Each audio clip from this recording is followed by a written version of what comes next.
What's up, nerds? Welcome to the DNA Podcast, Episode 5. I am one of your hosts, Corey Deering, and alongside me, as always, is Joey Pease and Brian Anderson. It's good to be back. Last week, we had Matt on the show from the Platinum Achievement Podcast. That was a fun episode. It was a long episode. It was interesting. It was a long episode.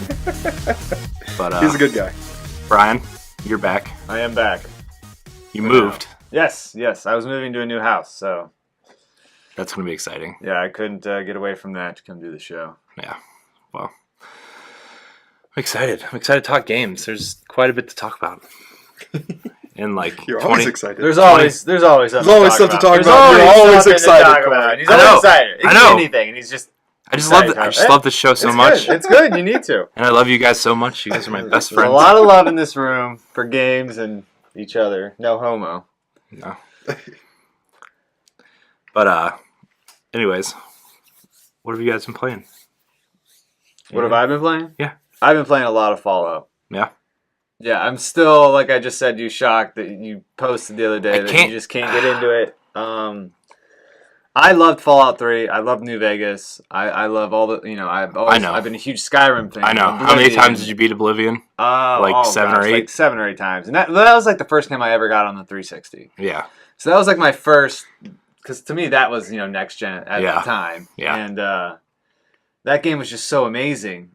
And I've always loved games like it since. So, I mean, Skyrim's probably my favorite out of all of those. I wish that Xbox One would put that into their catalog for backwards compatibility. They quote-unquote ported it like over the summer so they could get used to the hardware. Even if they like put out where you had to buy it, I would buy it for $60 a new, like, for the Xbox One. I'm surprised or the PS4. I'm surprised they didn't even do that though. Like the way they are like up resin games for like, remastered editions, If a game would sell, Skyrim would be the one to put out. Skyrim would sell, and if they remastered that, I would buy that the day it came out, and I would put just as many hours I put into it the first time, which is a number I don't even want to say up. But is it more than Destiny? No, well, it's pretty damn close. Destiny has taken up a lot of my time, but it's like, but I'm enjoying Fallout a lot. I just, I'm not doing much in the main story, but I just keep getting sidetracked by the side quests, and that's what I like about that game is you walk into an area and someone has something for you to do, and then you just forget about all the other quests you were doing. You go do that one. Yeah. So it's a lot of fun. And then save your son. Why would you want to do that? Yeah, right. I could build this town for 3 Yeah, hours. my son. I can't remember where I was at, but I had been away from the main quest for so long that when I got back into it, I was like, oh, I am looking for my son. I completely forgot about him. Did you see that video that's going around? It said, problem solved in Fallout 4. And it says, like one of those big signs you can build. Someone put, where's my fucking son? Yeah. Big line up solved. the board. I'm like, there you go. Okay. And then like a little bit of Black Ops, but that's pretty much it. Mostly Fallout. Joey, what about you? Well, exciting news. My raid group finally cleared the fight we've been stuck on for a little over 4 months now. Nice. Yeah. That's dedication. I know. Yeah. Right there. It's been four months where we've been going for, 4 nights a week for about 2 hours a night. So, I mean, this has been a long time coming with something that we should have probably had done a little bit sooner, but I mean, it's a mess. It's a mess. The whole entire thing is just a mess of a fight, and you have to execute it perfectly, and everyone has to not make a mistake, or else you don't win. So it's the fact that we got it down was just fantastic. Everyone was super excited, But the thing is, we have to do this now again this week. It reset today, or no, yesterday, Tuesdays. And we have to go back and beat it again before we can even start on the next fight. So that sounds awful.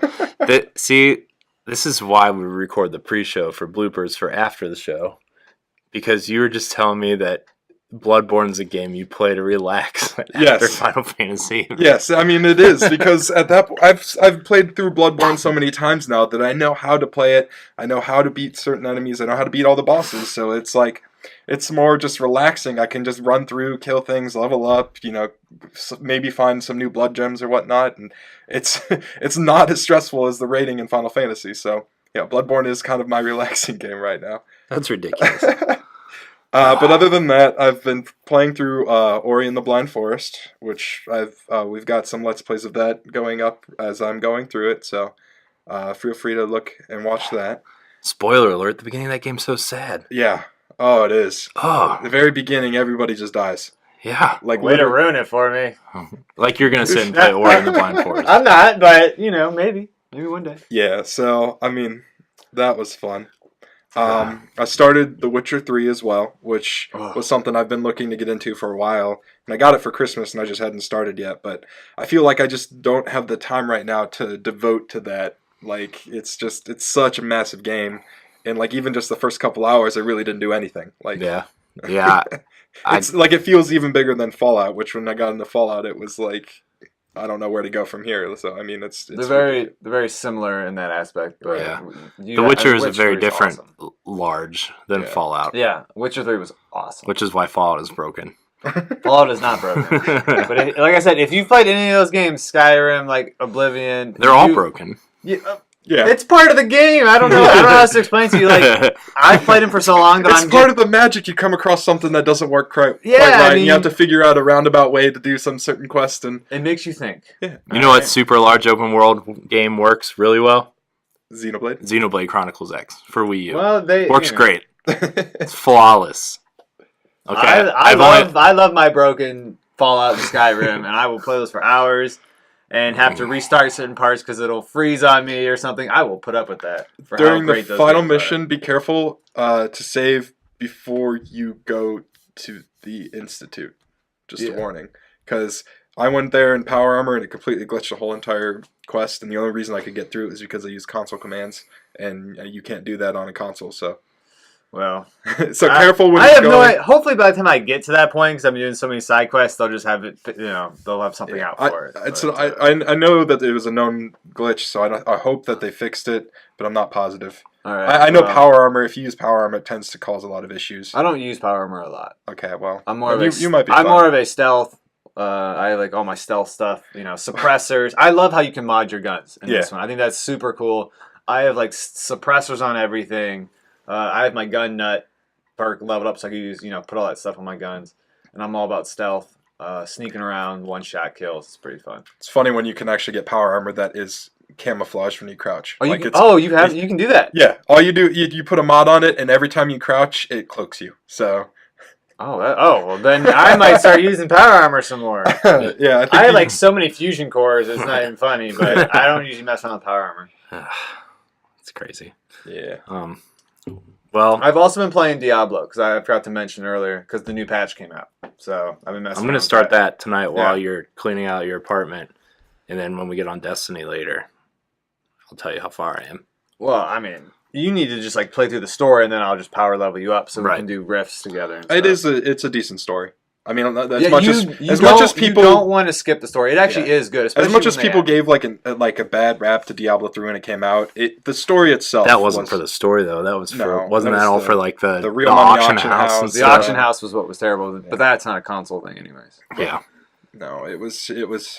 Yeah, I mean, there was a lot of things that people didn't like about it, but I mean, the story was something that I thought they did well in it. It was actually more well thought out than any of the stories in the previous Diablo Yeah, the story games, was. so. I actually found it pretty entertaining, and especially the new part they added, the Reboot. The Act 5 Reaper Souls. Yeah, that was actually a pretty good story too that they added in, because it didn't quite finish it at the end of Act 4, and it's a lot of fun. It's actually one of my favorite games. I'm looking forward to jump in. I know. The Nerd Overdrive guys want us to play with them too, so like. Well, I always see them like commenting, and I'm just like, oh man, because I don't really have people to like. I mean, I'm only like Paragon like 320, because I had it for the 360 and I played it a lot. I had like all my characters on there, and then I bought it again for the PS4, and so I had to start over. So I'm only like 320 Paragon, but I'm running through 47 rifts, no problem. Especially now that they buffed my set. It's retarded. That Unhallowed Essence got buffed crazy, so it's so easy now. Well, I've been playing Xenoblade Chronicles X for Wii U. It's pretty good. You would actually like this game. Like I thought about getting it. I know you aren't the biggest Nintendo fan anymore, but this when I turned it on and I started playing, like I probably played the first hour, which I probably needed to spend 5 hours just sitting and actually getting to know the systems and stuff. But walking through everything and just everything this game's about, it is totally a Brian game. I mean, maybe when I'm done with it, I'll let you borrow it or something. When you're done with it, how long is it take you to beat that game? You know I'm not going to beat it, dude. I don't beat any of my games. But yeah, I'll gladly take that off your hands. But I also got my PS3 back, so I actually popped in Mass Effect 1. Because I want to play through that whole game before Andromeda comes out. Mass Effect 1 is shitty. Oh, well, no. Okay. That's not fair. Let me clarify. That's because you've played The story is amazing. The story is fantastic. The gameplay, it's pretty bad. The shooting mechanics is awful. It's pretty bad. I remember to give them credit though, that section of the generation was still trying to figure out like third person shooting. Like Gears of War had just come out. Yeah, I mean, so to be fair, you look at the gap between 1 and 2, and it's amazing, like how quickly they closed it. Yeah. But that's still, it's such a good game. Mass Effect 1 is such a good game. It's my favorite story. I think the only part I ever found like I really had a horrible time with was like the missions where you're on the rover. The Mako. I'll never forget that damn name. It's coming back. God, that thing was terrible. I hated the Mako. Just driving that thing was awful. Don't like that. It was the Mako was bad. So and that's the second one that's my favorite one. Yeah, Mass Effect 2 is probably the best. One of my favorite games of all time, Mass Effect 2. Mass Effect 3, great gameplay. I love Mass Effect 3. How do you feel about the story on that one? I love Did you like it? Yeah, I did. I loved it. You would. I loved it. You're always the one who says that. I know. I always give it shit, and you always Mass Effect 3 is like 3. I'm like I played Mass Effect 1 multiple times. I played Mass Effect 2 so many. I lost count of times I beat that game. Yeah. I played Mass Effect 3 once. I think I beat Mass Effect 3 times because I wanted to see all the endings, which that's what YouTube's for. Granted, or just save before it. Before the big patch came out, they were all the same. But that big patch kind of, for better or worse, fixed a lot of the issues people had with it, which I was fine with the original ending. I was fine with it. They should have just left It's a diamond. It was like bad, but they should just It's like, okay, the story starts here. Everybody's story starts here. And then they expand out to here. Like, everybody's choices are different. And then you come back down. Like, it has to have that diamond shape of a story. Like, it has to conclude. But I think that was the problem, is that they promised it was going to be different. Like, your choices mattered. It should have been a triangle instead of a diamond. Yeah. Is what you want. You want it where, like, you start here, and then, like, you make your choices, and then based off your choices, you have all these options down here. Yeah. Some of them could have been similar in, like, how they ended, but, like, if you... I don't know. I just felt like, your choices should have mattered more than what they did. And they didn't. And I think that was my issue with it. It wasn't that the ending was bad. It was just that there wasn't more to be, like, done or said about it. I mean, I get that, like, you can't have an infinite amount of endings. Like, it takes way too long to have a well-thought-out ending, and then they'd all be crap. But, like, more than the one, give me, like, maybe 3 main points and then, like, different little, points off of that. But I don't know. We'll see in a couple months when I beat the trilogy, because playing through it again, I'm really excited. But before we get into news bits, some house cleaning notes, which I probably should have done earlier. But if you didn't know, this is the official podcast of the DNA Network. You can hit the thumbs up. It is. It is. I didn't know that. It is. Thank you, Brian. You can hit thumbs up, like this video, and leave a comment below to let us know how we're doing. Subscribe to our YouTube channel.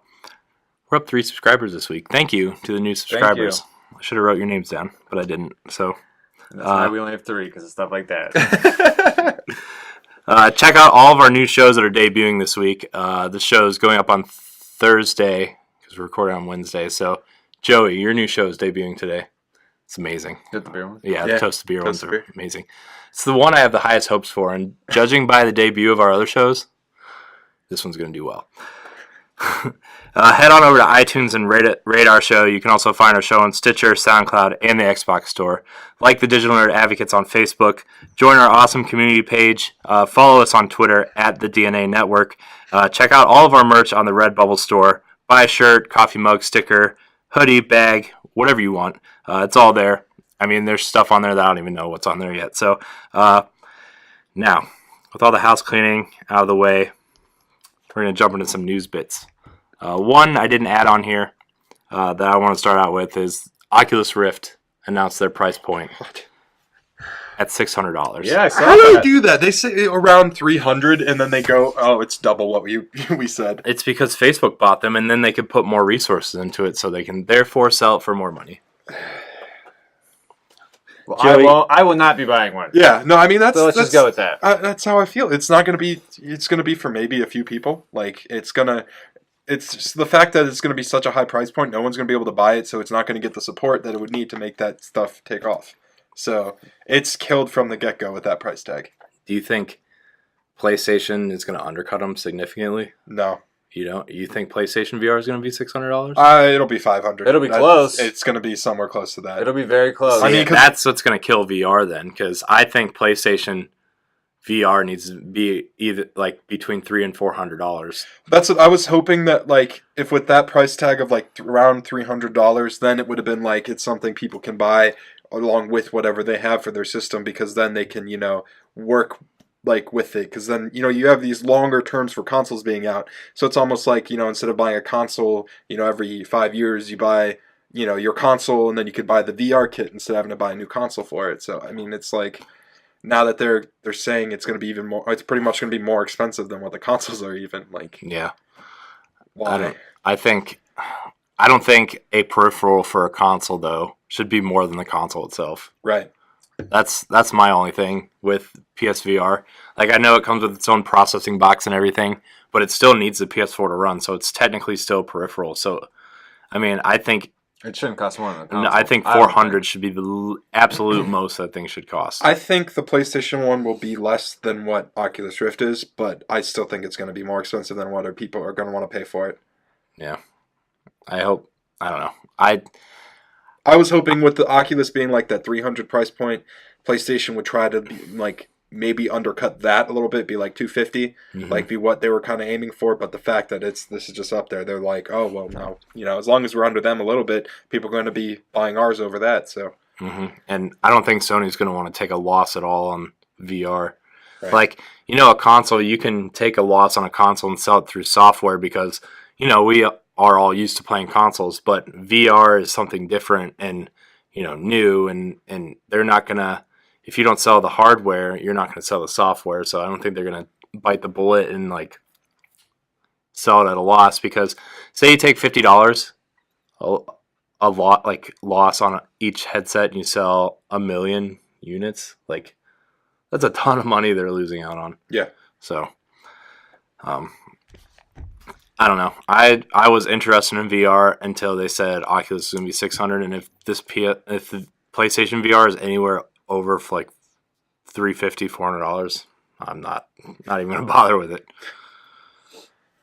But all right, heading into our next story. Sad news this week: rock legend and actor David Bowie has passed away at the age of 69 from cancer.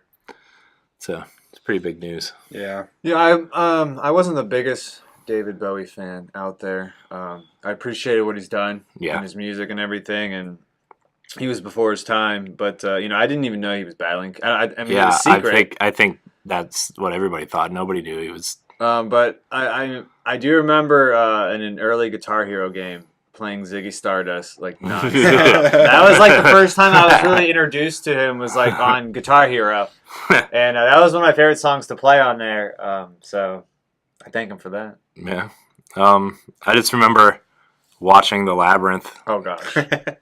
And he was the Goblin character. King, and that was like, All hail the Goblin King. yeah, the spandex was pretty scary though too. Yeah.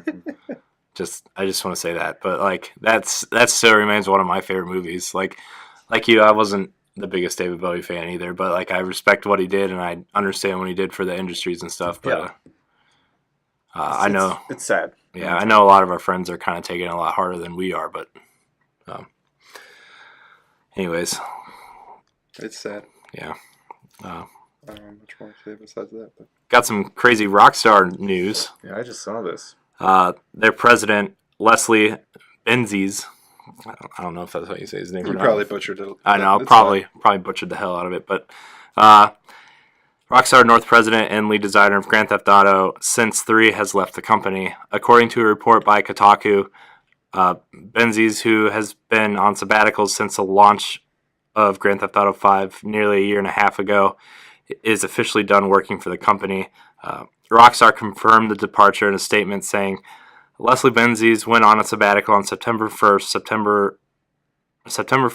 2014, and has decided not to return to work for the company. He was a producer ever since the 3D roots of Grand Theft Auto 3, and additionally was a producer on Manhunt 2, Red Dead Redemption, LA Noire. It's kind of a big loss for them if he's like the lead designer on Grand Theft Auto. I don't know what that means for the company. I have a feeling they're still going to put out Grand Theft Auto games that are good. Yeah. I don't know what he plans on doing from here, but some of those games that he's had a hand in are some of my favorite games. I mean, Red Dead Redemption is awesome. It's my favorite Rockstar game. Is that not like that's almost I almost say almost everyone's favorite, but it's a top game that they've. It's like a top 10 generation game from last year. It was amazing work there, but I mean, we don't know much more of why. Yeah, he left, and I don't know if he just doesn't have the heart for it. I mean, the fact that they both came out and said he was leaving probably means that he's not leaving on bad terms. Yeah, it's not like there's someone saying like he's leaving on his own, and then someone else is coming out saying, "Oh no, they kind of pushed him out the door" or anything. So it's not quite like the Konami situation. Right. Yeah. So it's probably something going on personally that he's been dealing with. I guess. That's what it sounds like.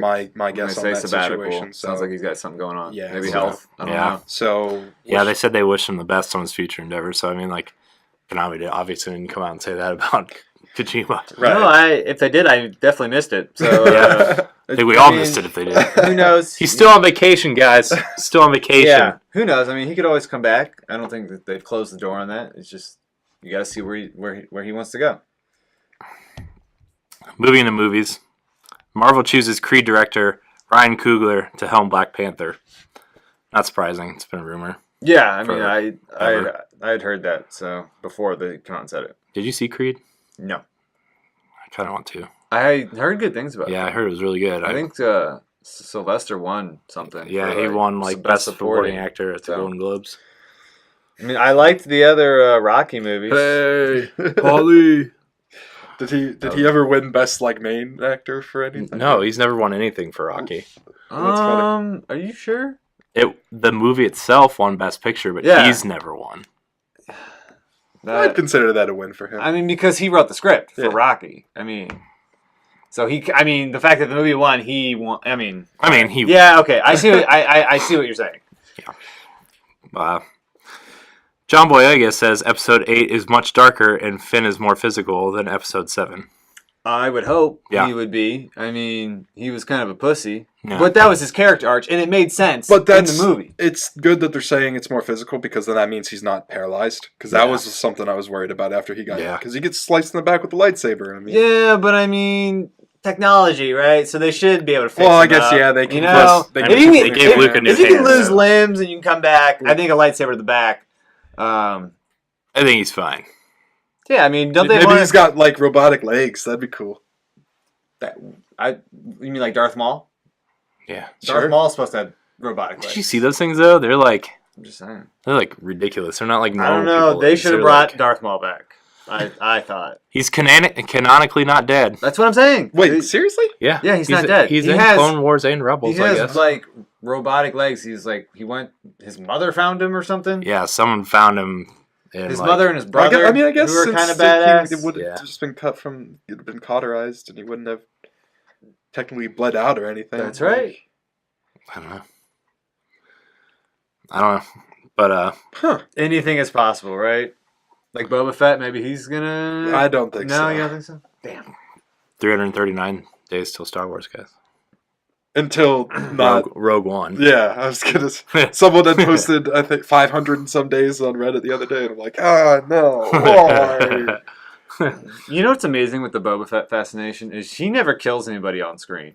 That's true. Not one. You know what my favorite fascination is? The stormtrooper that called Finn a traitor. Traitor. Everyone loves him. His name is Traitor. And we made fun of him so bad with that thing. TR8R. I know. He's in. He's like a big deal. He has a book. Him. There's a book out about his unit. Finn is part of his unit, and they're all FN whatever stormtroopers, and there's this whole thing about him now. But there's so many memes and so many gifs now. It's just so hilarious. Funny. It's so funny how he was like blown up and he's like a big deal. And he had one line in that movie. And he's arguably the most famous character from that movie now. I know. They're like, there was this meme that said they try to make Captain Phasma the Boba Fett of this trilogy, but then it's like, but Trader's the real Boba Fett. I'm just like, Trader actually did more than Boba Fett ever did. That's I mean, true. I love Boba Fett. He's one of my favorite. And then I'm looking back, I'm like, why is he my favorite? He does not kill one person on screen. I mean, there's rumors that he's the one that killed Luke's aunt and uncle and stuff like that. Right? That'd be cool. I want to see because they when they were found, they were all like on fire, and then Vader specifically looks at him and is like, it was disintegrations. Remember that? Mm-hmm. Yeah, these are things I remember. I wonder About Boba Fett. So I hope they that was off screen. I hope they do the Boba Fett like movie, the solo Boba Fett movie. I just want that game. Oh, the 1818, 1313. 1313. It's not canceled. Disney says. So. I wonder if that's the game they're working on now. I don't know. Because that'd be cool. I really want that game. Because they said it was an Uncharted style Star Wars game, and Amy Hennig is now in charge of Star Wars game, the original writer of Uncharted. Because I saw a video of it sense. before, and Makes sense. it looks like it's It got a looked cool amazing. story. It It's looked got a cool. cool and who doesn't want to play as a bounty hunter? I mean, I didn't enjoy the Bounty Hunter game for PS2. I don't think I played that. Oh, I well, didn't play it. it's Jango Fett though. It's different. It's different. They gave Boba Fett a dad. Come on. Come on. That's ridiculous. Even my 5-year-old cousin thinks Jango Fett's stupid. Jango Fett was kind of stupid. Another Star Wars story.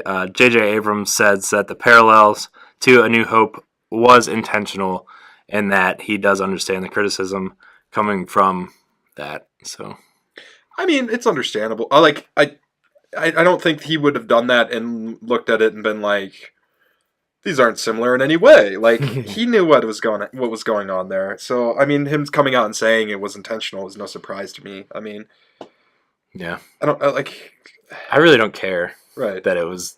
I mean, didn't we talk about this a little bit last week with Matt? Yeah, he we was did. he was saying that this is all based off of a similar storyline. That's he didn't. It's not even George Lucas's original type of story. It's Yeah. I mean, I don't care. I like them. I really love the movie. Yeah. I mean, I'm going again this week, I think, with my fiance because she hasn't seen it yet. So we might go see that tomorrow. The movie is so good. It's not the best Star Wars movie, but it's climbing up into my favorites. Yeah, it was good. Well, I mean, what else is he supposed to say though? Yeah. right. I mean, it's so obvious that there's connections that he like Joey said, he couldn't just be like, I don't know what you're talking about. Yeah. Because then he'd be insulting the history. Like, did you not watch A New Hope or any of these other Star Wars movies? Right. Like, because that would almost be insulting to like the fans. Yeah. So the fact that he just came out and said it, I mean, it wasn't really necessary. But Yeah. I mean, it didn't matter what he did. It doesn't matter what movie he put out. There was going to be criticism. Yeah. Somewhere down the line with the amount of fans and how passionate these fans are. And how the internet is anyway. And how I mean, every movie out there, you cannot name one movie that doesn't get criticism in this day and age with Right. the internet and everything. So I mean, to me it's unnecessary that he had to come out and say it, but I guess maybe he wanted to shut some people up. Probably. Yeah. In the same report, he did say that he does regret not signing on for 8 and 9 to direct them. Though Yeah, he is like an overseer. He's like what Joss Whedon is to the Marvel universe. He's like overseeing the Star Wars universe. Yeah, now, I guess. I thought it was weird that he was only doing one. I don't know because isn't it a different director for everyone? Mhm. I don't know Yeah. how I feel about that. Like Ryan Johnson's directing 8, and then Colin Trevorrow is doing 9. The Jurassic World director is doing 9. I did like Jurassic I World. could see them, or the reason I'm doing this, I mean, because if they don't want to sign one person for, especially because if they're planning on doing this for an extended period of time now, if they signed on one director for every single time, it's going to be, people are going to start saying this is the same movie and over again. If they get, different people to do it, as long as, they each do a good job at it, it's going to be, there's going to be different points in it that are like different aspects. But what that you wouldn't get happens from if the one of them drops the ball? then people are going to be upset. If one of them drops the ball, if one of them drops the ball, then they'll get rid of them. They won't be part of it anymore. I mean, I guess that is another advantage because then. But what if it's the what if it's the last guy who drops the ball? Well, good thing they are putting out 6 other movies around it. All right, so. I mean, maybe that's what they'll do. They'll have multiple people do these different movies, and then at the very end, they'll pick whoever they thought did the best job at it to make sure the final one is the best. That's not a bad idea. I don't know. Maybe he'll be back for 10. He could. And maybe they'll do like a 3-person cycle. That reminds me, something I didn't write down here. What do you think of that stupid petition to have George Lucas come back and direct 9? No. Okay, I just want to make sure we're all on the same page. But we're going to move on to some new releases this week. It's a heavy-hitting list this week, guys. Is it? Watch out. No. Oh. Assassin's Creed Chronicles India. What does that mean? I don't know. It's those stupid spin-off 2D ones. I think Assassin's Creed needs to slow their roll a little bit. Well, it's supposed they put out games and all this other stuff. Yeah. I just think I haven't played the new one because the one before this was so awful. Syndicate's actually pretty good. It's still kind of. What was the one before this? Unity. That one was really bad. Yeah. I didn't even play. I played like an hour. I'm like, this sucks. Did you get the cutscene with a guy with no face? Yes, I sure did. And I'm like, not only does it suck, but I'm a little creeped out right now. I can't even play this. That's broken. Okay. Yeah, it is. You are correct. So I didn't even bother with the new one, and I'm just kind of fed up with that series. Yeah, I don't know if I'm going to finish Syndicate. Like, I liked it at first, but it's like, dude, the city is so big, and there's no, like, way to get around except for driving the stupid horse and buggy, and, like... There's no, like, fast traveling? I mean, I'm sure there is further down in the game, but, like, I'm not that far, and I'm just, like... There's other games I want to play, and, like, we're at that point in our lives where I'm just, like... Do I really want to spend like 60 hours in a game that I don't like versus like there. So like I mean normally I would have bought every single game that came out this year and just like tried all of them and been like, oh, I gotta play this game, but like can't do that anymore, man. I can't. And like that's why I didn't buy Metal Gear, but now everyone's saying Metal Gear's so good that I'm kind of mad that I didn't buy Metal Gear now. So like nothing for me is really coming out until Uncharted in April. So like I'm gonna go get it eventually and probably play it a little bit, but Gone Home console version is coming out this week. I do want to try that game. Yeah, I've heard good things about that. That one I actually am kind of excited about. I mean, I've heard interviews with Steve Gaynor all week, and I'm just like, I kind of want to play Gone Home. It's only like a 2-hour experience, which, okay, I'll spend 2 hours playing a game even if I don't really like it. But like, do you guys feel that every game that comes out now needs to be 100+ hours? No. And that's the thing that I think we're getting to. A game that I did play, and I know people probably was The Order. Yeah, it wasn't a very long game. No, it was like 6 hours. It was mostly cutscenes, but I enjoyed myself. It was almost like watching but I like those Telltale games. Yeah, a lot. Yeah, and this was almost very similar to that in my opinion. This is what a little bit more action where you can control your guy, but. Did you pay $60 for it though? I went and I rented it. Oh, okay. See, that was a smart way to do it. That's that's why I wish that there were more games. It's only $10 this week on PlayStation Network. I'm just saying, like, every game doesn't need to be Fallout. I know The Witcher, Witcher. Skyrim. I think the problem is just that when people try to sell these shorter games for the same price as that is the problem. They need to be cut. If they don't sell every new game for $60. If they sell, some of them for $30, $40, and that's the way they do it, that would be fine. It's the fact that they're trying to sell these shorter games that they don't put that much time and effort into making for $60 as much as they do for these huge games. Well, the Order looked fantastic. I don't think it was amazing. Yeah, it's one of the best games. They didn't put the time. No. I guess that's a bad way to put it. They didn't put time in it, but it's just. I don't know. It's just, you want to get what you pay for. So that's why I think everyone's trying to make these really big games because they know if there's a huge game, people will probably be more willing to pay the big money for that than they are for this shorter game. I think that's the problem. That's why you're not seeing these shorter games. Right. That, we all have jobs. We all have, I love playing games. I know we all do. And it's kind of getting harder and harder to like put time into like Xenoblade and Fallout and stuff like that. And to have a game like this, and I would not buy it for $60. I will come out and say that right now. But the option to rent it or buy it at GameStop for cheaper, like it was a good game, and I really enjoyed it. And I would kind of like to see some shorter games that look beautiful and stuff like that. Yeah, but like it's $10 on PlayStation Network this week for that New Year flash sale that's going on this week. yeah, Totally worth the $10. I think it is. It's not a very long game. Less than 10 hours by a lot. It was 6 hours maybe. I don't know. It didn't take me it took me like a day or two to beat. But I really enjoyed it. Yeah. See, I think that's why something like Steam is doing so well. I think you're right. Because they have that option where they sell these games. Yep. They're indie games that they sell for like $10, $20. Some even $5 when they come out. They're short games. People can play them, play through one time through, enjoy their, get their money's worth, and then they move on to the next thing. So that's the thing too. Like there is no replay. Right. With the order. Once you beat it, unless you're trying to get platinum and stuff like that, but you beat it once and yeah. All right, that was cool. You don't see games like that a lot anymore. Dude, let's look at the open world games real quick that came out this year.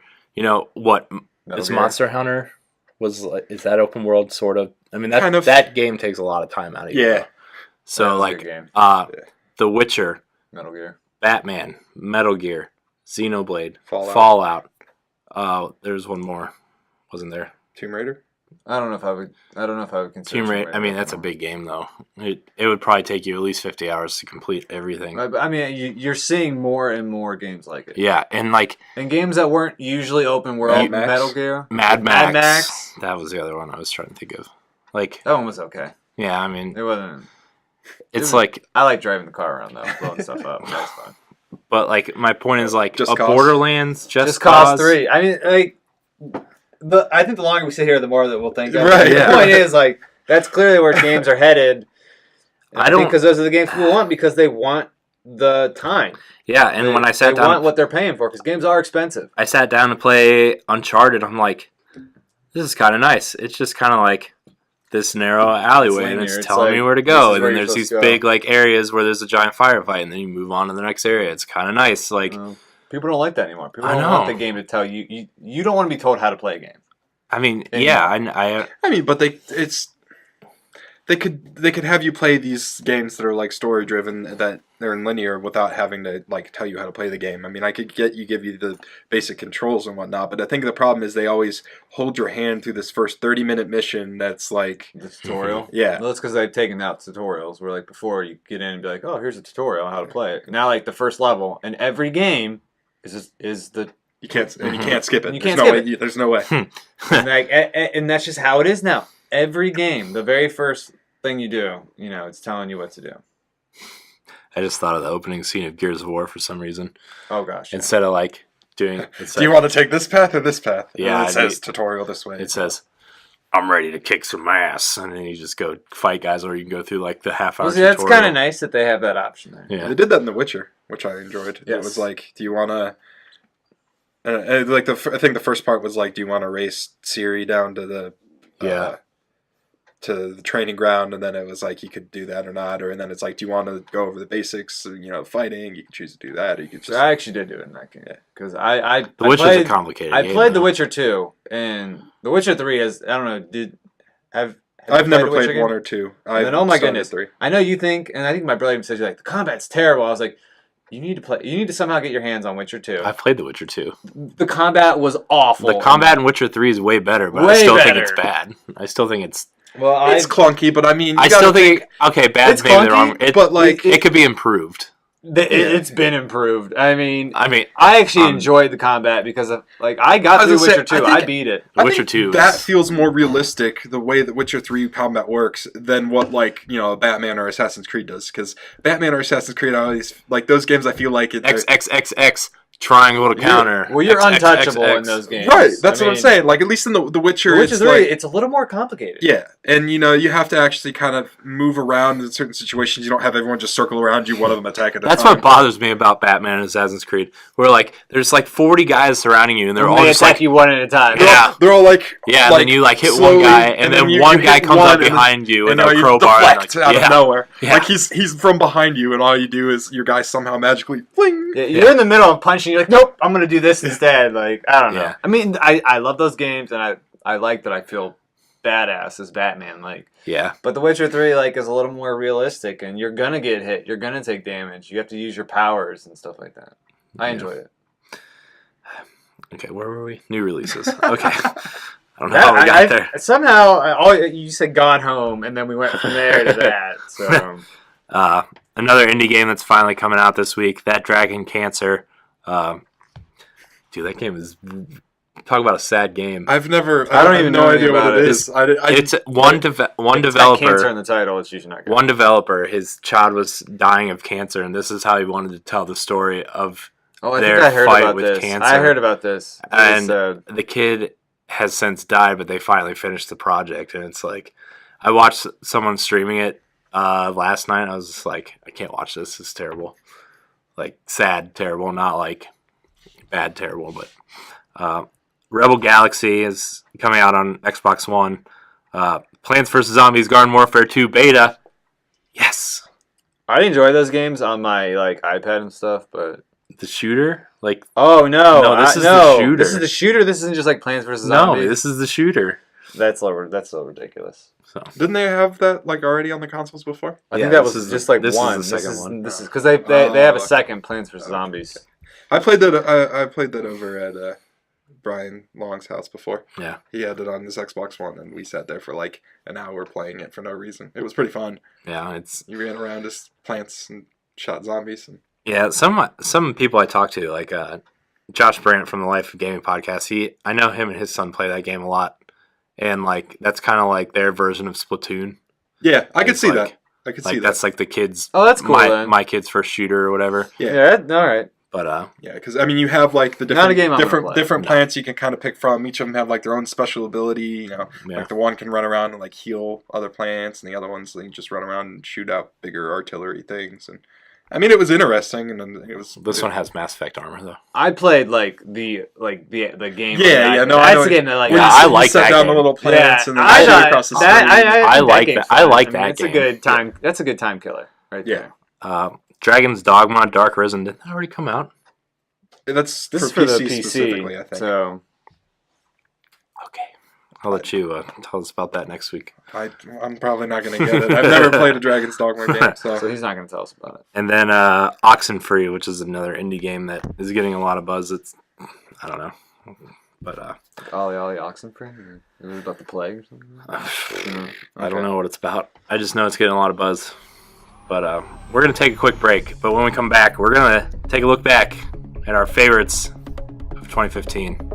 Maybe some disappointments. But we'll be right back.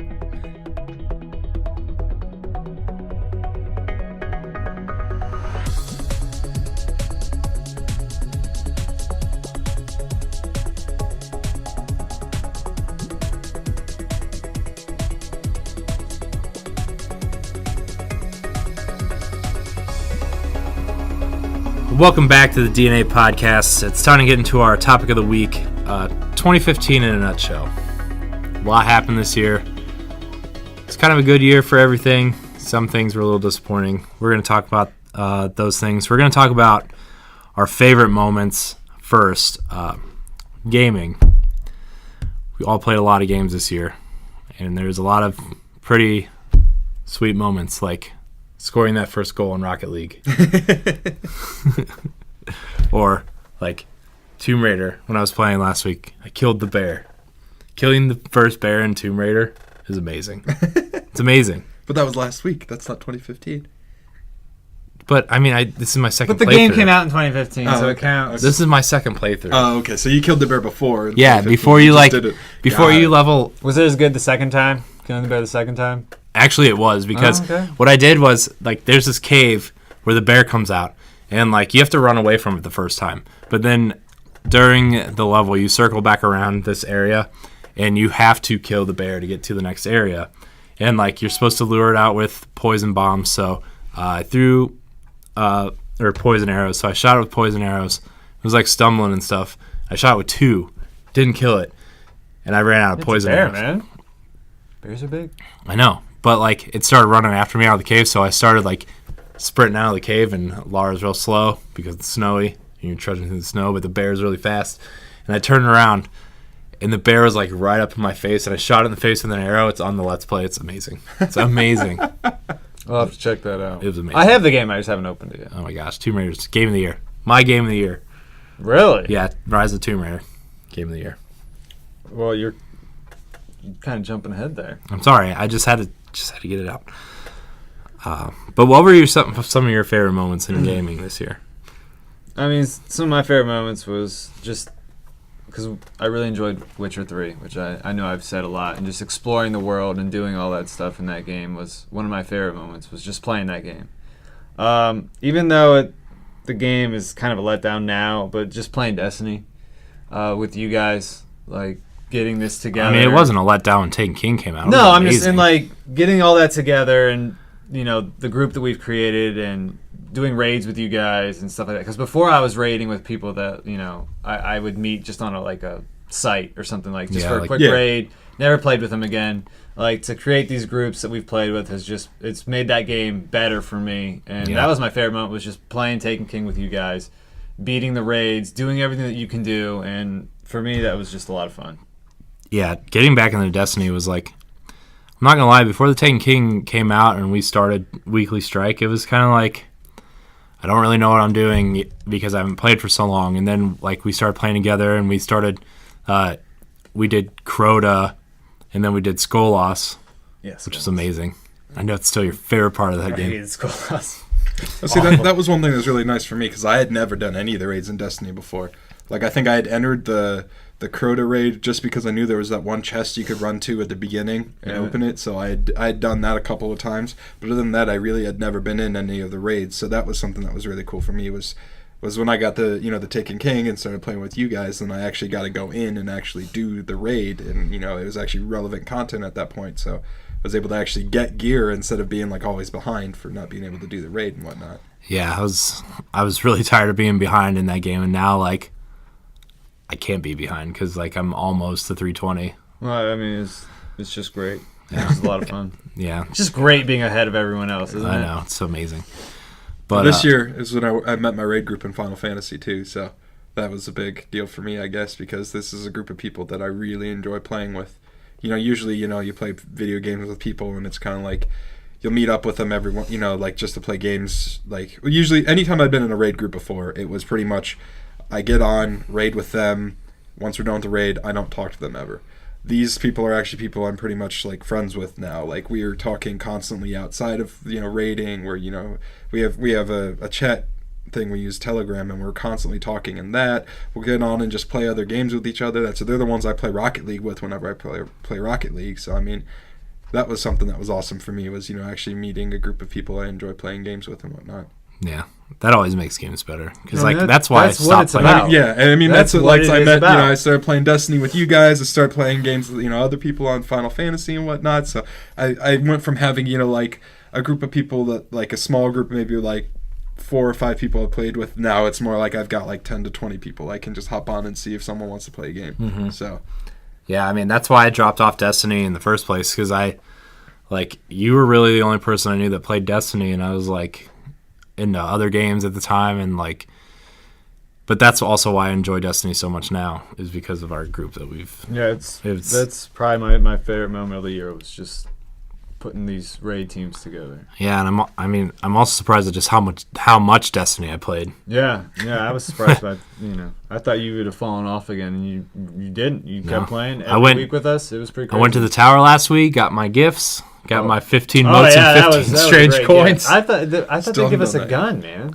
I didn't even have to complete a nightfall for my 15 strange coins. I think I got 28 from the last nightfall. What? I was like, how'd I get that many strange coins? What the heck? That's actually kind of sweet, 28. So doesn't matter. Zer doesn't sell anything worth using anyway, except for he did sell Meditool like 3 weeks ago. I missed it. I missed that one, and then I missed Dragon's Breath because I didn't have that one either. So I got that one dropped to me. I bought multi-tool, but I haven't been on in probably a month. Yeah. So I think tonight I'm gonna boot her back up. Yeah, I got on last week too, like, because I knew we might raid this week, and I'm just like, I need to make sure I know what I'm doing in Destiny still. So I went and did a couple strikes. It's probably gonna be a little rough at the beginning for us. I'm alright. A little rusty, but I have a feeling we'll pick on. We'll be alright. Pick it up quickly. I don't even know what the challenge is this week, but we've done them all. So I think it's probably Golgoroth. I think it's back too. Is it? Or it's Oryx. I don't know. I thought they were all just like there. Is it now. random now? I think they're all just there. You can do them all. Somebody was saying that they were doing them all last week. I don't know. We'll see. If it is, then we're doing them all. Oh boy, It's gonna be a long night, boys. I told you. I was like, I don't know if I want to tell Brian that all the challenges are open. We're doing them all. We're gonna do them all. we could do all of them but the last one. We seem to have a hell of a time with Oryx. Yeah, but we did it. Yeah, it took. You know how long that took though? It felt so good though. Okay. I'm not doing it twice. Yeah. No, not If we're doing all of them, No, yeah, we're only we doing only do all of one. them once, and that's it. We'll be there until 8 a.m. doing all of them once. But like those are some of my favorite moments though, was like doing that Oryx challenge mode and how long we were, it took us. I know some teams didn't have a problem with it, but we kind of struggled with it, and then we finally did it. And moments like Joey, you beating that Final Fantasy boss, that had to have been a great moment. It didn't happen last year though. So. Then he put his feet Oh, back. that's true. That is true. That's 2016. Then Joey leaned back, put his feet back, and started playing Bloodborne to relax. Yeah, because that's what people do to relax. That's the title of the episode. I play Bloodborne to relax. I mean, well, that's actually the day before we cleared. We should have had the clear for that fight, and I was just so angry that I actually just after we didn't do it, I pretty much logged off TeamSpeak, logged off the game. It's like just out of anger, threw my headset to the ground, turned on my PlayStation, and hopped in Bloodborne. Oh my Legit. gosh. Who hasn't thrown a headset or a controller or two? I mean, Corey. Why are you looking at me? Because we were sitting right over here. Oh yeah, that blue controller. And he chucked I had chucked his my TV controller at on. the TV, and it hit. It was like this close to hitting the it TV. hit I'm this just like, entertainment center, like say the TV's hit here, and like the entertainment center edge is right here. It hit the entertainment center edge, and I'm like,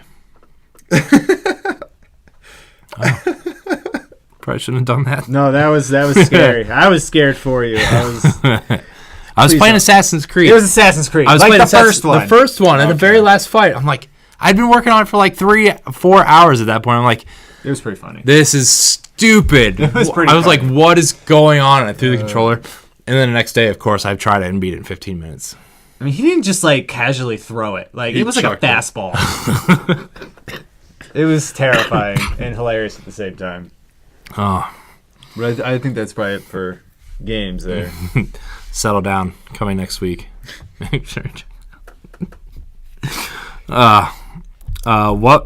What were your favorite movies this year? I mean, favorite moments, movies. I mean, come on, going to see Star Wars. Okay. I mean, that's just such an easy answer. So I know. We've talked about Star Wars so much the last month. Every episode, I'm like, I think we're gonna get away from Star Wars this time. But like, It always you're comes back to asking Star what was Wars. your favorite movie moment in 2015, and I'll go a little more specific for you. It was sitting in there, hearing that music, and seeing the crawl. Yeah.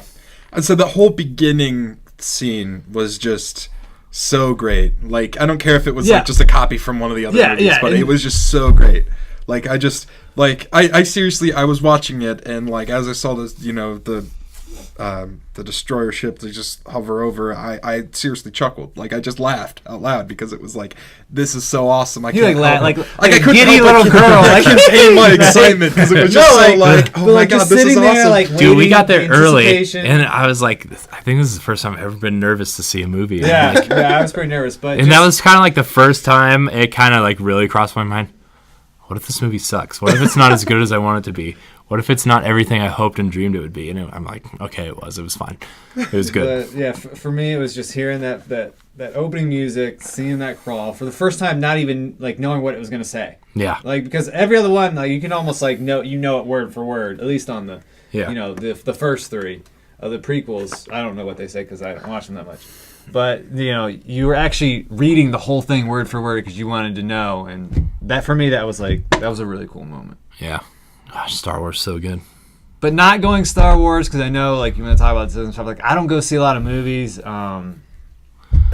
The only other movies I saw in theater were like Jurassic World was a big deal for me and my girlfriend because she was a huge Jurassic Park fan. Seeing that was cool. I really like that movie. Seeing the moments, like how they like still had stuff from the first movie. I like how they just acted like 2 and 3 didn't happen. They're just like, this didn't happen. We don't Like, care. They had a lot of throwbacks and Easter eggs for like the first movie. I thought that was cool, and so I think that. Yeah.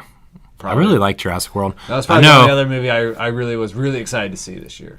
I know Cameron's not here, but he would tear you a new one. He hates that movie. Really? I could tear him a new one because I loved it. I mean, like, I guess I don't understand why you wouldn't like it, but because I really enjoyed it. I mean, Yeah. you said you liked it? Yeah. I mean, no, I enjoyed though. I really liked it. To be fair, I didn't see the ending of it, but I know what happens at the ending. Wait, what? Did you fall how asleep? did you not see Yes. the ending? Oh my goodness! I might have been on vacation. We might have been watching it while I was slightly intoxicated. I can see that. And I watched, and I remember up until the point till they found out it was part raptor, and all the raptors started, siding with it because it was like the alpha. Yeah. And that was the point where I don't remember anything after that. So I know what happens because I made sure to, so disappointing. Yeah, I made sure to find out, how it ended and whatnot, and I went back and watched it after that. But I mean, like at least parts of it.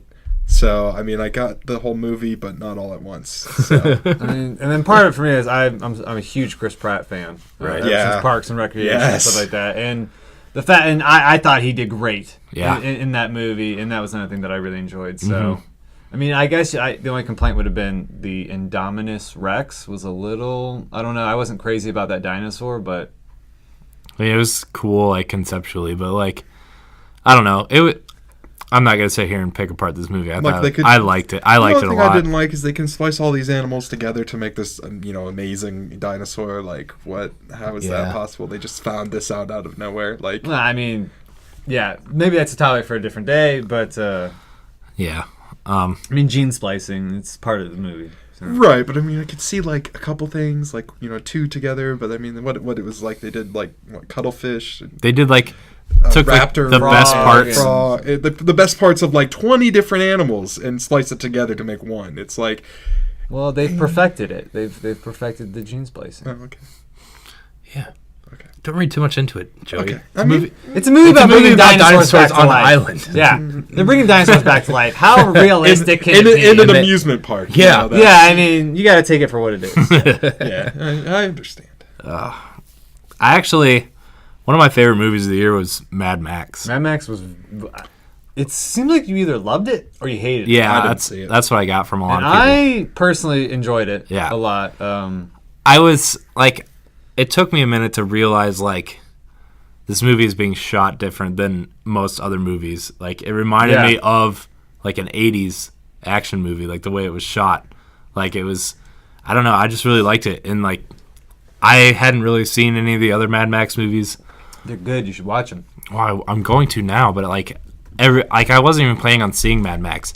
And then everybody was like, this movie's really good, and it was getting a lot of raving reviews, and people were telling me it was good, so I was like, I'll check it out, and I was really blown away by how good it was. I thought it was really good.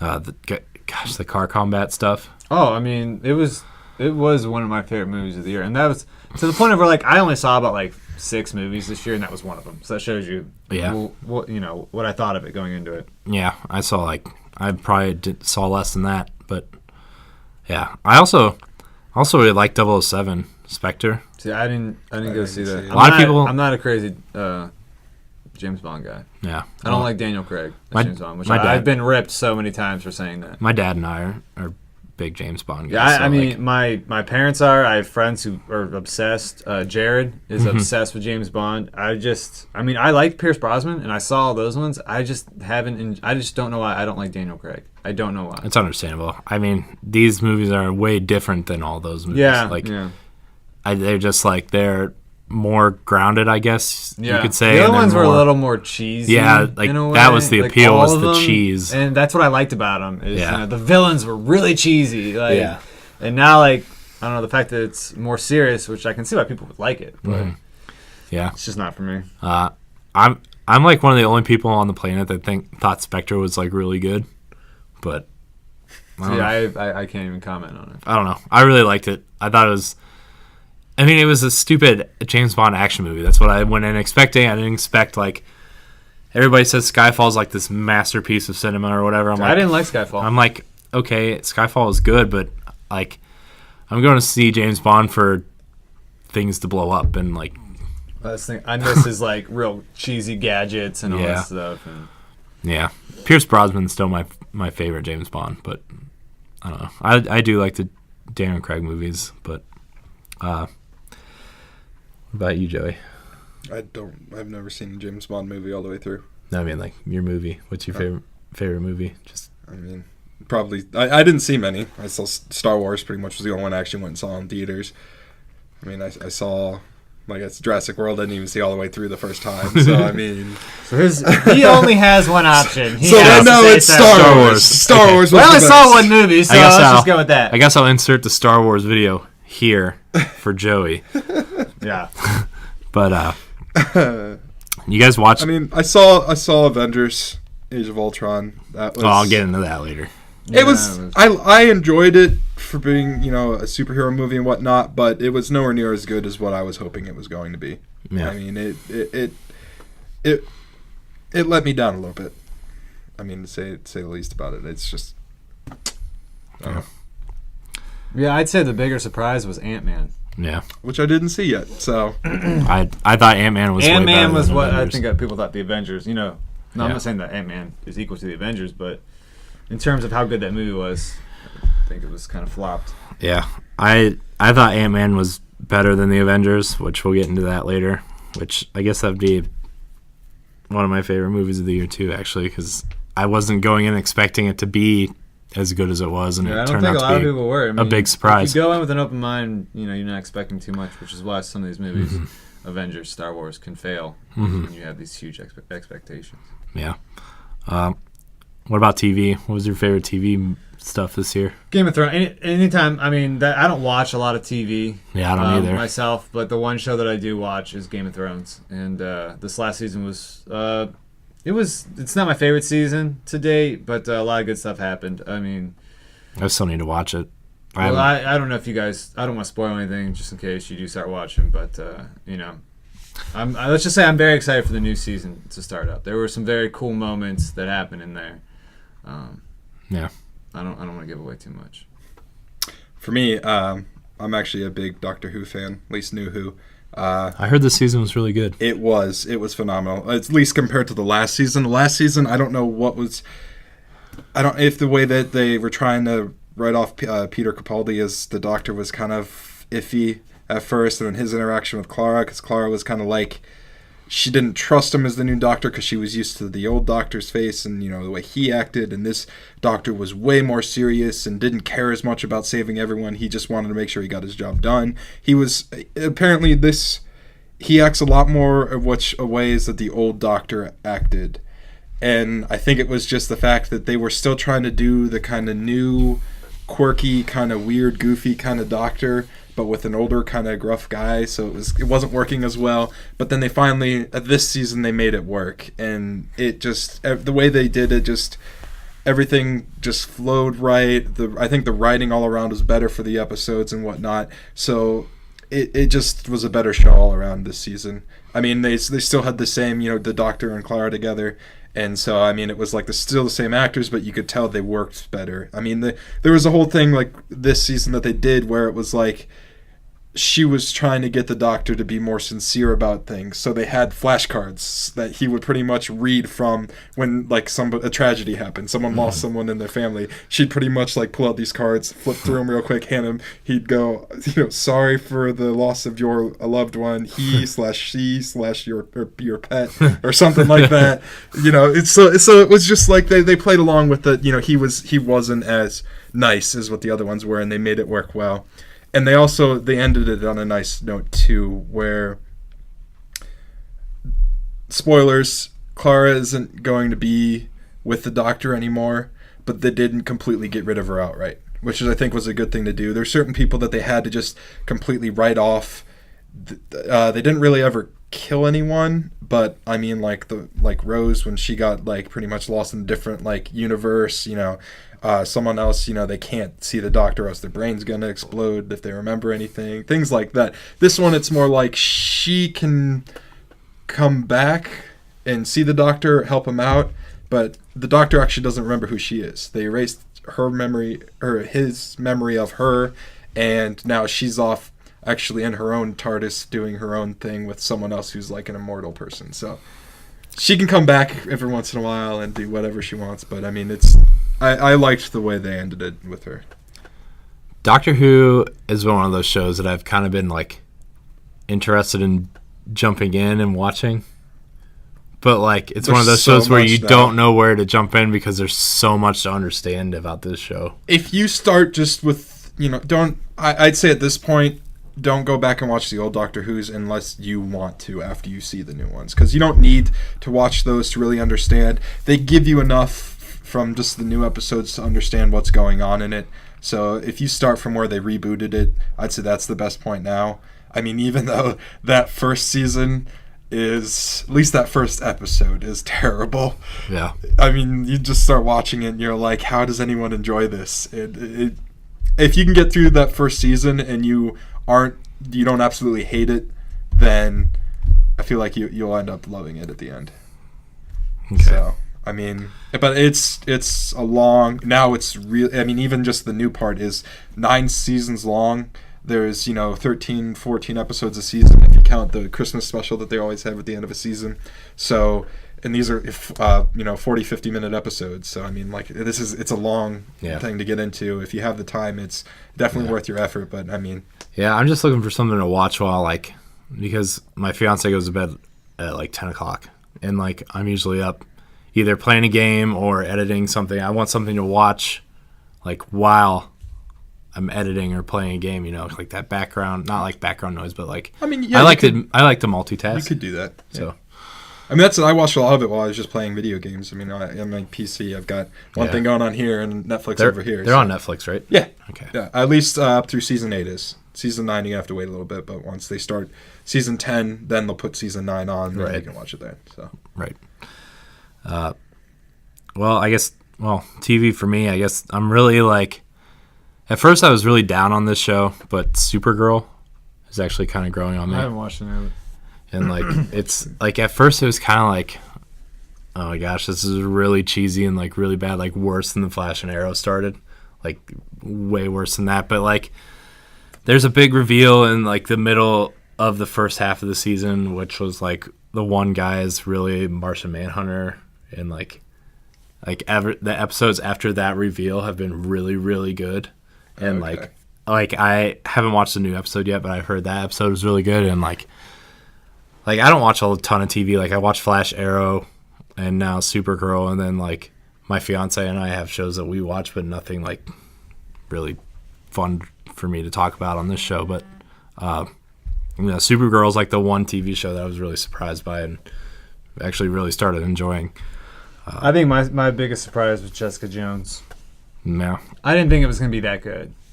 Was the only thing. I mean, I know you watched the whole season, right? You guys ended up liking it. Oh yeah. Did you guys think? From the Did you guys think that like, oh, they're making this show about Jessica Jones? Did you guys think that it was going to be that good?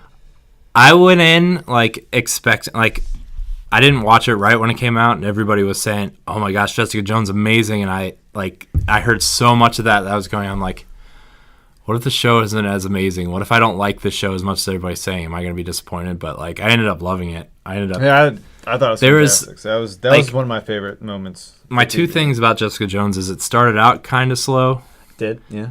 And then there's like a really small portion in episodes like 8 and 9 where it was kind of slow. But then like the last 3 episodes of the show were like so yeah, boom, in your boom, face. boom, like Yep. just Jessica Jones is awesome. Yeah, it was good, very good. But personal game of the year, Witcher 3, Bloodborne. Rise and Tomb Raider for me. It's good. I can't. And like, I can't argue because I haven't played it yet because they haven't come out with The Witcher was really, really close though.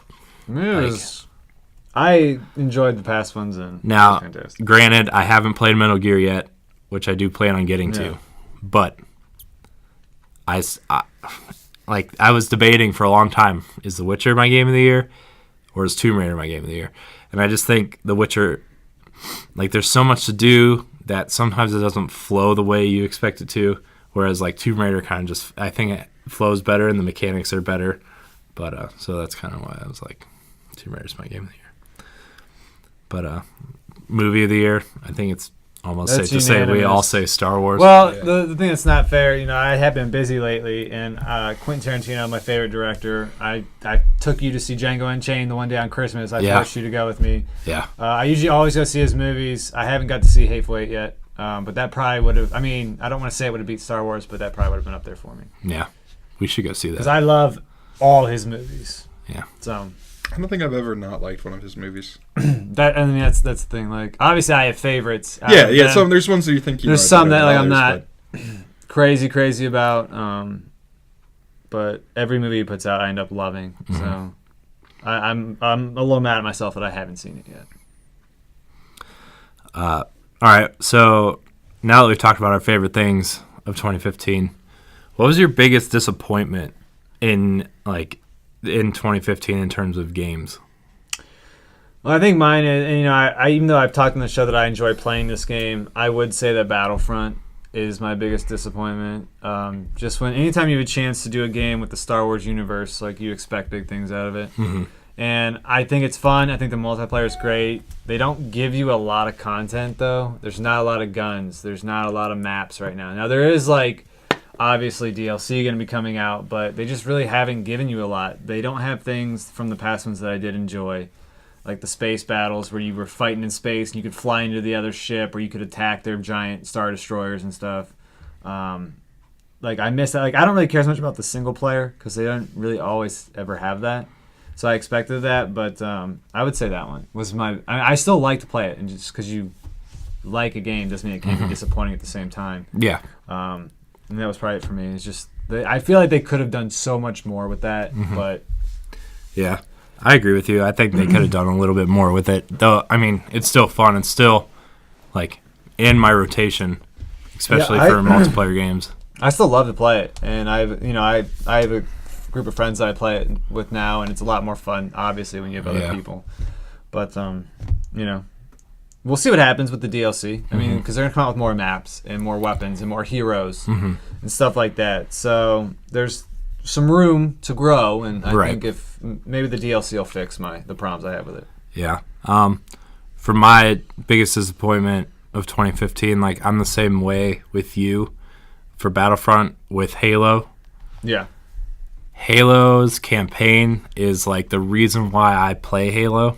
The multiplayer is fun, and this multiplayer is probably the best the series has seen. I've heard the multiplayer is very good. It's very fun. Warzone's really fun. It's all super fun, but the campaign, man. Well, I know you always liked playing the campaign. It is. I remember when you just had an original Xbox, and I would come over, and we would just play through the campaign, and we had such a good time doing that. And we can't even do that on the same Xbox anymore. There's no split screen. You can't do split screen anymore? No split screen co-op. Couch co-op is kind of dead for everything except for Nintendo. Yeah. Diablo. You make a great point. It is not dead. It lives in Diablo, the devil. And so that was one of their biggest things that they always said. I remember the commercial, and the girl was sitting there, and the guy was sitting there next to her dressed as a witch doctor playing. Yeah. It's obviously still better not couch co-op, right? In my opinion. Right. But I mean, you can do it. Yeah. There are people that like. But to do it is that. awful. You know why it's awful? Because you have to share that same screen. You have to share the screen, and if someone pulls up their inventory, you can't move. That made me so mad. Yeah, I think they could have done that a little better, but yeah, I mean, Halo. First of all, it's a numbered Halo game. I want to play as Master Chief. Yeah. I don't care about this new Locke guy. You were not happy about that. I don't care. I hate Locke. I'm going to come out and say it right now. Microsoft, I hate Locke. Get him out of this stupid game. Or I don't think Locke did anything to you. Really. No, he offended my Halo love. That's what he did. He did. He's awful. Offended his Halo love. But, Joey, most disappointing moment? No, he's still going. He's just going to complain about Locke. No, I'm not. Okay, then go ahead. Okay, so the way the game works is it's a squad-based game now, sort of. It's not like Rainbow Six used to be, or how Gears of War is, but your squad's with you, and there's supposed to be banter between everybody, which playing as Locke, that's the best part about playing as Locke is Nathan Fillion's always making jokes because he's one of the squad members on Fireteam Osiris.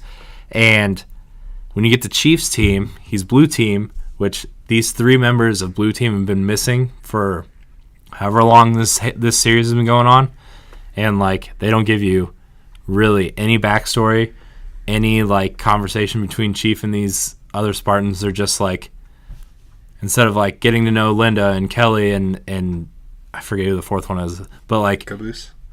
You like it's pretty much just generic Spartan A and generic Spartan B and generic Spartan C and Master Chief being a dick.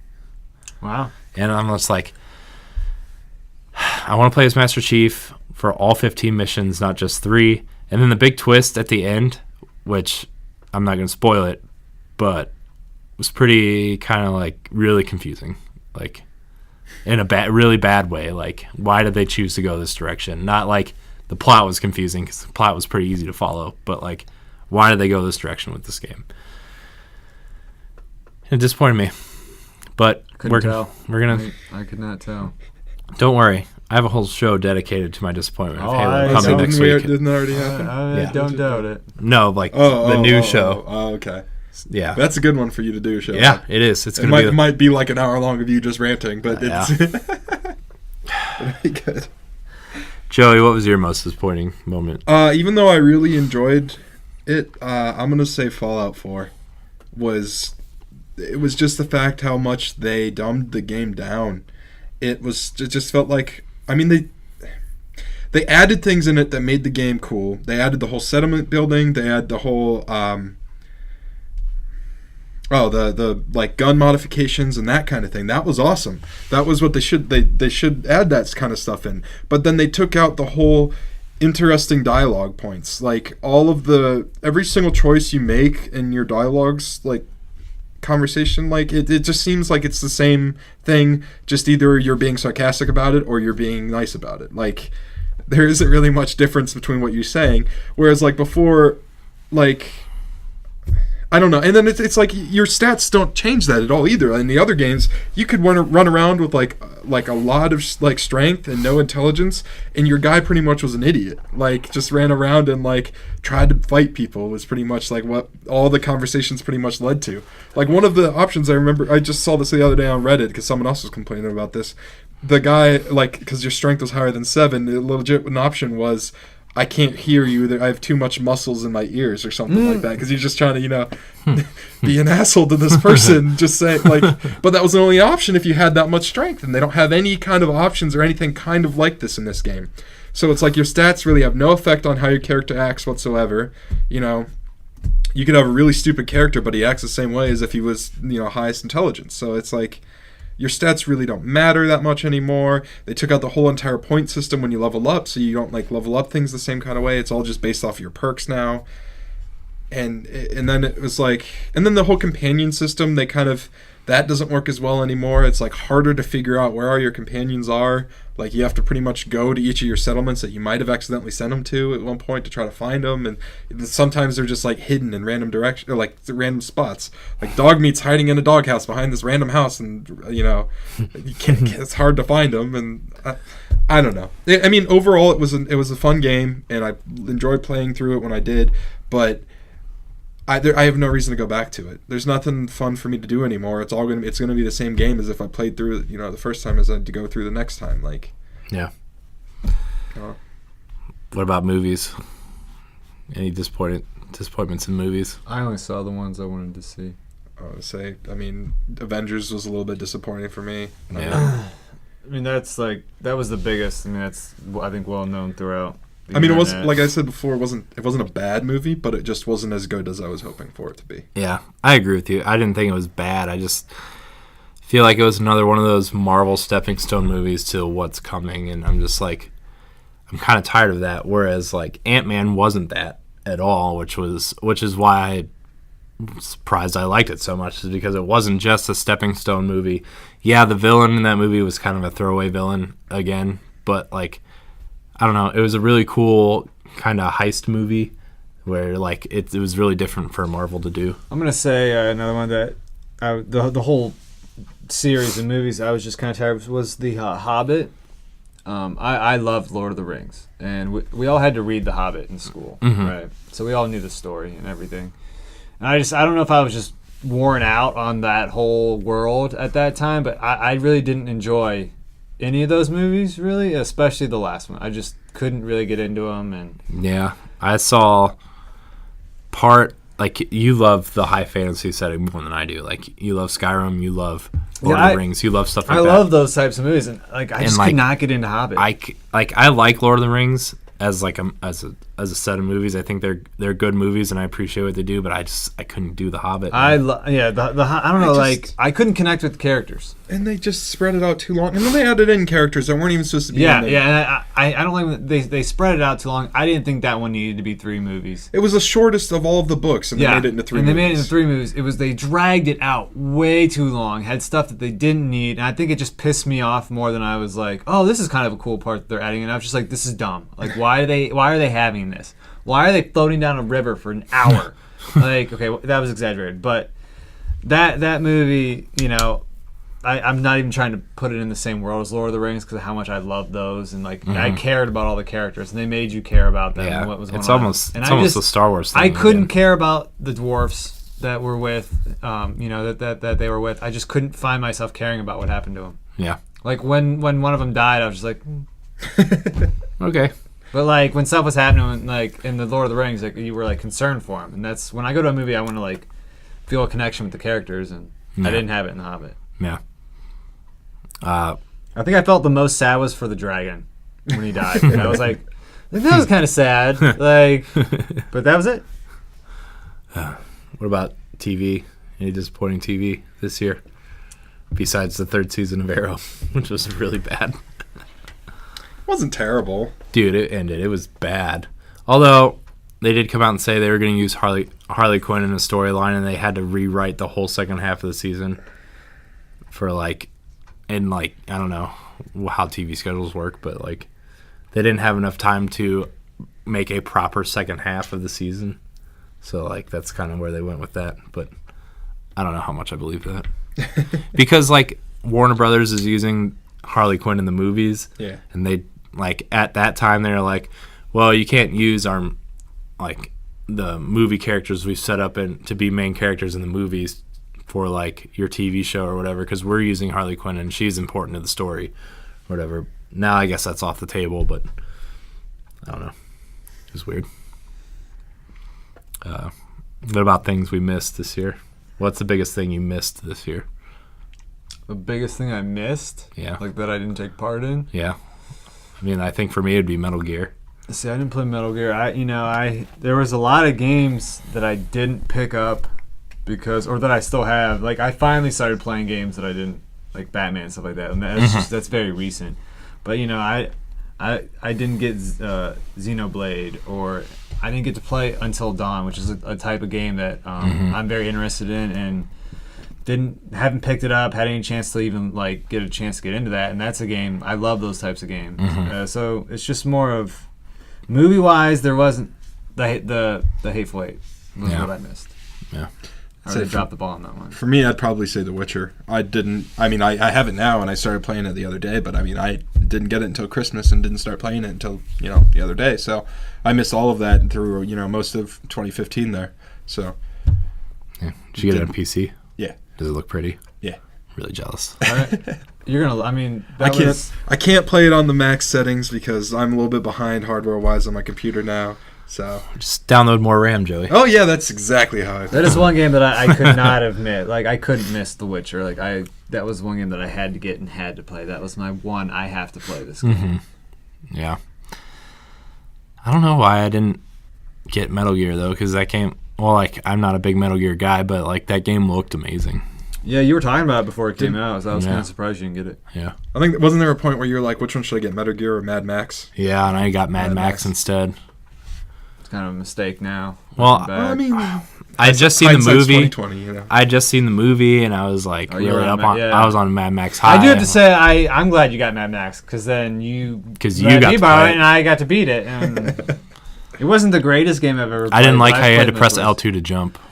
Yeah, I messed it up a lot. That was very confusing. L2? Yeah, I'm trying to aim and I'm jumping. It was very confusing. It was weird. But it was cool. I mean, it had elements of like the Batman style fighting. And it reminded me more of like Shadow Mordor than Batman, almost. And that was Shadow Mordor. That's one of the best games. I didn't play that game. You didn't play that game? No. That was my game of the year last year. I heard it was a lot of fun. Down. Like, there was no competition.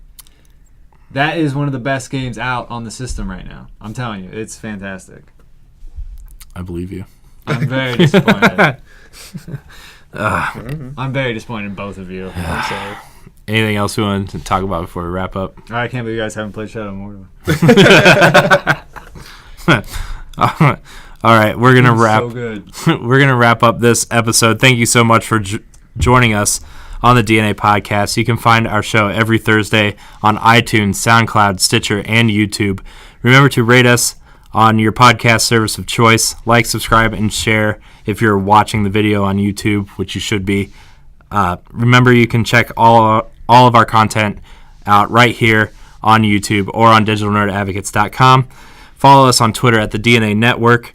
Like us on Facebook and check out our awesome community page. Other people post their shows there. It's really a great community.